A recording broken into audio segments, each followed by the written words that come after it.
So just starting out, there, have been World War II movies for decades now. But how does this particular tale in Midway, would you guys say, differ from what we've seen in the past? Well, not only about this one battle. It describes like 6 months, of the beginning of the Pacific War, and it shows, in a way, I think like no other movie, how actually the Americans were underdogs at the very beginning. They were like facing incredible, well-trained, and equipped Japanese Imperial Navy, and there was like kind of a very daunting task, and with a lot of luck and a lot of bravery, they kind of could turn this battle and turn the war with that. And so, Roland, I don't know if everyone knows this, but you put this movie together kind of independently. You put together this huge budget outside the studio system, and it's essentially like one of the biggest independent movies ever put together at this point. What was that process like, and why did you end up going that route? Well, it was like kind of first a little bit, daunting, but I wanted to make the movie, and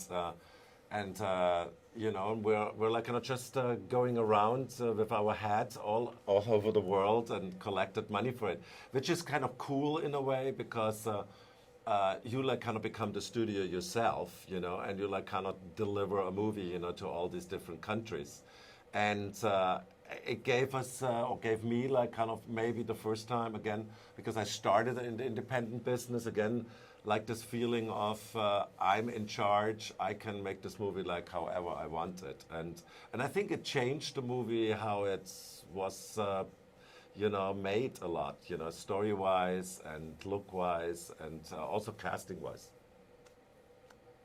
Now, for Luke and Ed, you guys, since you're playing real, people that are based on, in real life, and it was in a war, it was a big thing, it's part of human history. What level of research went into your guys' roles? Well, a lot of research. I mean, there's a lot of verbiage out there about the war, and there are pictures and documentaries, and many accounts. But for me specifically, my character wrote a book called The Flying Guns, and he wrote it 6 months after the battle was done, after Midway had ended. So it was fresh in his memory, and so that for me was kind of a Bible. It was something that I held close to my chest during the whole shoot, just so that I could hear his voice, because there was no video documentation of him. I could only just look at pictures.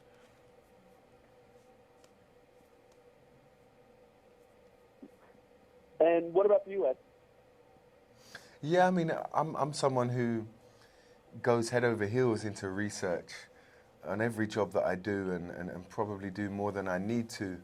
From the first moment that me and Luke met in Pearl Harbor, Ford Island, I realized I'd met my match with someone else who's crazy about research. We kind of pulled together all of our information. There were many accounts. Dusty Cleese wrote an incredible book, Never Call Me a Hero, as well as Clarence Dickinson's book, which were very informative first-hand accounts. And then you had the many historical books documenting the sort of timelines of the battle and such. So there was a lot to do in that regard. There was one preoccupation with just understanding the sort of dates and timelines, and the overall understanding the sort of historical factual information of what was happening. Secondly, there was the individual accounts of the dive bombers, who had a very specific job in the war and specific dynamic and emotion to their job. But then outside of that, we had to kind of try and fill in the blanks in terms of the emotional state of beings of these men. We're born in the 80s, it's 2019, we really haven't faced the kind of struggle and bravery that these men from the greatest generation had to.